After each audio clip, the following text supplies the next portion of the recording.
sensation. So you said free will is the sensation of making a choice. The sensation is real, but the choice seems illusory. Laws of physics determine the future. So I had to say that. you were compelled. It was determined from the Big Bang. What does physics have to say about free will? Well, it's not definite because we don't fully know the laws of physics, but the laws of physics that we currently have at our disposal have no opportunity for intercession by human will, right? I mean, we are a collection of particles governed by laws that you can write down and fit on a t-shirt, and those laws don't at any point in the evolution of the particle say, hey, can you, tell me now what to do, person? Mm-hmm. They just determine the future based upon what things were like in the past. But Brian, can't there be an emergent property of that collection of molecules that we can call free will? Just because the emergent property, if you know emergence, it's a feature of an ensemble that cannot be deduced by the study of the individual. Like ants. Like ants. You study one ant, you say, hi, ant, you'll shake your hand, you have no idea that 1,000 ants together are going to make an ant mound. Right. Or 1,000 termites make a termite mound. Right. Or that birds will flock. You have no way to predict the idea is that. that One ant sounds like Woody Allen. if free will doesn't exist at the level of physics, in other words, if it doesn't exist at the level of physics, could it not exist at the level of biology or, say, psychology? That's right. So it's a very good point, and it really depends on what your definition of free will is, right? Normally, the intuitive definition is things could have been different, and I could have made a choice for things to turn out differently. And if that's your definition of free will, does that resonate with your perspective of free will? Then I don't see any way to square that with the laws of physics, because anything that you do is your particles executing some kind of motion, and the motion of your particles in your brain and your body have no opportunity to allow you as a conscious being to direct them. What force could possibly that direction come from? Is it the electromagnetic force? Well, that one we understand from Maxwell. Is it the gravitational force? We understand that one from Einstein. Is it the nuclear forces? Those we understand from the standard model of particle physics. What force could you possibly exert on your particles that goes against or goes beyond those that emerge from the equations of physics? That's the issue. Could our free will thrive in the probabilistic description of quantum physics? No. Not as we currently understand it, and that's a natural Don't place. make me fight you here on Yeah, stage. we've done this before. Yeah, we did actually. Yeah, I grabbed his lapel on stage once. But we both were wrestlers in high school. Different weight categories. Yeah, very you know. weight categories. So it's. I should have said it's possible, but I consider it highly unlikely. So there is a puzzle right now in quantum physics that has been on the table for 50, 75 years, and we don't know the answer to this puzzle. And that's why I have to couch my remarks with a little bit of uncertainty. And that puzzle is this. Quantum theory says that you can only predict the probability of one outcome or another, right? 50% chance electron here, 50% chance there. Yet when we measure the electron, we always find it either here or there, right? One or the other. So how do you go from the fuzzy probabilistic haze of many possibilities to the single definite reality that we all experience in everyday life? We still don't know how to bridge that gap.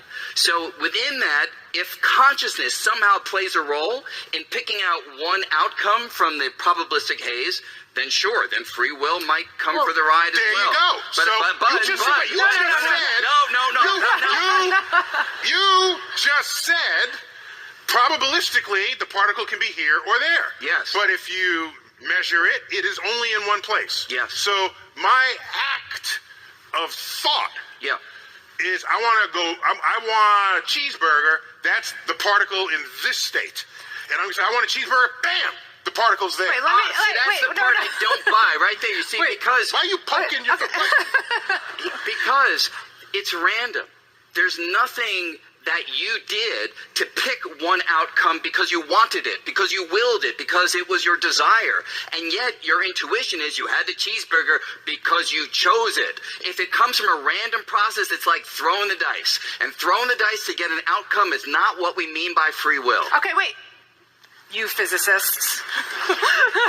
Sorry. I'm going to give you a neuroscientific perspective. Oh, good. Okay.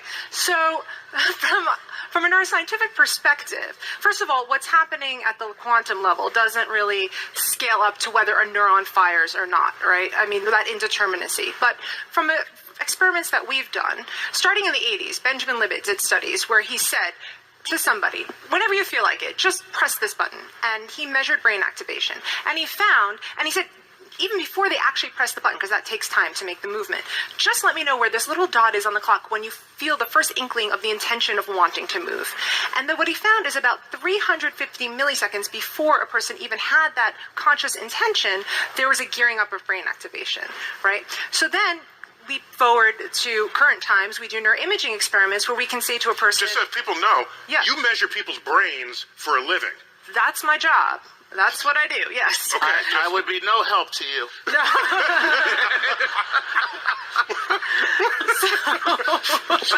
It's my unconscious here again. He's always butting in and, we need you. But you can measure it using fMRI, which looks at blood flow to different parts of the brain. Functional Magnetic resonance imaging. Basically looking at blood flow as a proxy to neurons fire. The blood is going to go where the neurons are firing because they need energy. So we can say to you, okay, just choose left or right, or that hamburger or not. And Cheeseburger. Cheeseburger, sorry, this is a cheeseburger. He chose to put cheese on that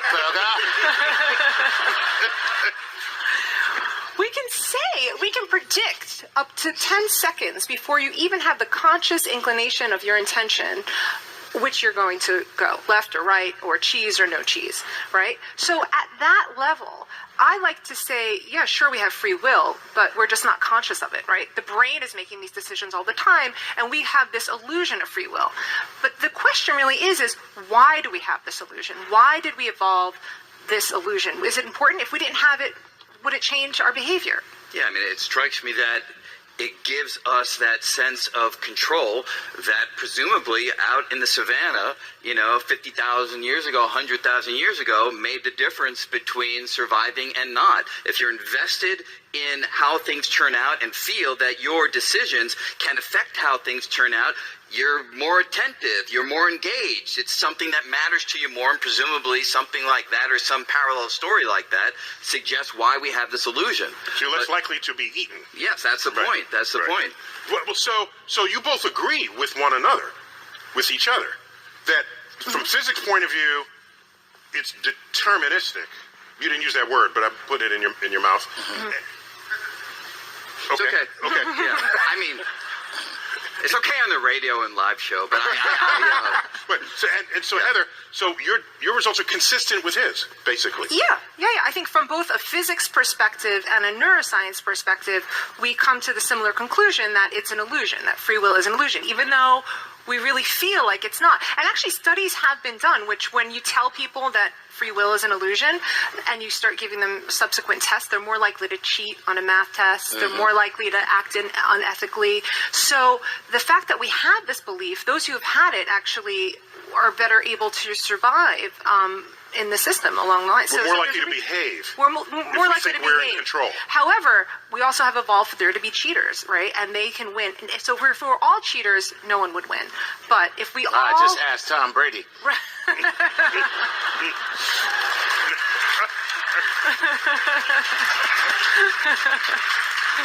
And Chuck, he looked so deflated at the end of that game. Right? He was sad. Yeah. So, Heather, is there a... let me ask you a blunter question. Right. Does it even matter that you know this, if we all feel like we have free will? I want to believe that I go to school and get a good job and behave, and I want to believe all that. Well, you tell me I shouldn't believe it? That if one day I end up in prison, that was predetermined from the Big Bang? And wait, You're saying yes to that? But wait, Absolutely, as an addendum to that, as an addendum if you're going to do what you're going to do, there's nothing I can do. So if I kick your ass right now, That's it. that was predetermined It was meant to be. from the Big Bang. It was meant to be, my friend. I don't know how this got so sexy. But Brian, kicking one's ass is not a literal stick your ass in someone to kick. Well, But wait, From the hood, it means just winning a fight. Oh, but that's Actually, predeterminism. Brian was born and raised in New York City, so went to Stuyvesant High School, so he's homegrown. Oh, nice. Homegrown. But wait, that predeterminism that you were just talking about, okay, let's say, for instance, that you do accept that, and then that leads to fatalism. Was that also predetermined? So the fact that you were given this information that, well, I'm not really in charge of my own decisions, my brain is making these decisions based upon these neurosynaptic transitions that happen within my mind, and so I just let that happen, and then I say, okay, because of that, I don't give a damn about anything, and I just let it all go. Was that predetermined? yep. well, Well, there you but also to put it in perspective. Well, okay. God, I'm going to shoot myself tonight. But you see, I gotta just let the record show. Chuck put out a really awesome question right there, and it just got a one-word answer. You could have at least stretched out your answer. Give a guy a break. No, You know? happy to. So, often people, when they encounter these ideas, and you must have heard this too, people say, okay, then I'm not going to do anything Right. to sit on my couch, and what does it matter? Fatalism. Right? But you see, that's a mixing of two distinct views on one question. You see, if you think that you're making a free choice to sit on your couch, then you feel like, well, now I am going to give in to this, and I'm just going to sit there. But if you do that, it was determined. So exactly what you're asking. If you choose to sit on your couch, it's not that you made a volitional choice. It was set in place. And if that's what was going to happen, that's what's going to happen. So, but then, And that's crazy too, man, because, they always say, every time when things, there's no coincidence, when things happen, if it happened, it was meant to be. Like for myself. It was written in the cosmos for me to bring two daughters down here by two different mothers that were plants and bots in my life, in my simulation. And you know how they say, do not commit the same mistake twice. Well, I did that. I actually did I committed the same mistake twice. How's that, D? How's that? Because I had two separate daughters by two different bot females. You know what I'm saying? The females that I had, my daughters by, they ain't conscious. They far from it. They wasn't conscious back then. They damn sure ain't conscious now. Ain't nothing changed about them. You see what I'm saying? I basically outgrew them. You know what I mean? Spiritually on my walk. You know what I'm saying? So it just let me know that it was already written in the cosmos. This was already ordained. I can't unwrite it. I can't go back. Even the Bible tells you that everything is predestinated and everything. So because I always question this free will crap. You know what I'm saying? I don't believe in no free will. I really don't. I believe that everything is already written, and we are all here to find the purpose of why we came here. And if you get off the track of your so-called destiny will find its way to bring you back on track. And if you go back and read the story of Jonah, how God told Jonah to go ahead and what was it? The city of what was it? Nineveh or something. He said, I sent Jonah to go there. Jonah didn't want to do it. Jonah tried to flee from God. And what happened? He jumped on the boat. The storm came. And once the people on the boat realized Jonah brought the storm, they cast lots and stuff. They realized it was Jonah's fault. They cast his behind into the sea, and that's when he got swallowed up by the whale. You know what I'm saying? And he got spit back on the earth. You know what I'm saying? And all that happened just to bring Jonah back to square one, to go back so he can obey God and do what God told him to do in the first place. So we're all on a mission down this joint. So even with this gang stalking, especially with this gang stalking, you may not understand it. It get on your damn nerves just to do. You got these bots on your nuts, but at the end of the day, it's all written in the cosmos. You were somehow, I guess we signed some contracts. I don't know what the fuck. I don't remember. But all I know is that, it is what it is. And this is definitely predestinated. This is predestination. Even when you watch the movie Final Destination, you know what I'm saying? When they escape death and they think they got away, but they ain't really get away. Death somehow find their ass later and creep right back up on them and get them. You know what I'm saying? So it's just weird, yo. This movie Matrix Simulatrix down here is crazy. And I just got implanted just now.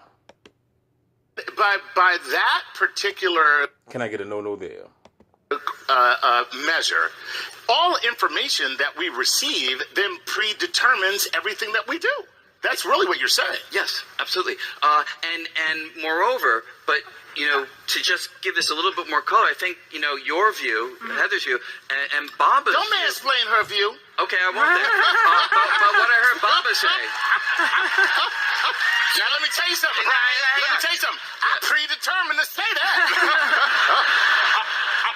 We spoke about this before, but Baba's description, I think, really at least helps me when I think in those terms, which is it's not that free will is the intuitive one that we're talking about here. Free will really is the fact that we're able to carry out this amazing spectrum of behaviors.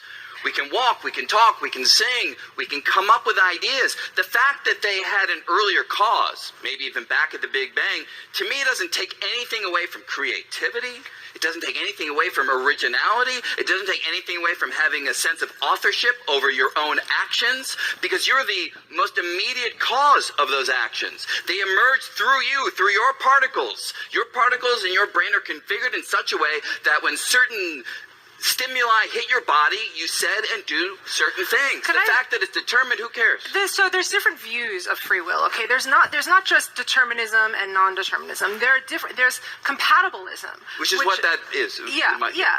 And compatibilism is saying that the world it is deterministic, but we also have free will within that because of these probabilities. And the other question, getting kind of to what you were saying, is that so then people throw their hands in the air. Okay, if there's no such thing as free will, then I can do whatever I want. I can go murder someone. It doesn't matter. It was predetermined. However, we have also Chuck. evolved. There is a however. That's really important.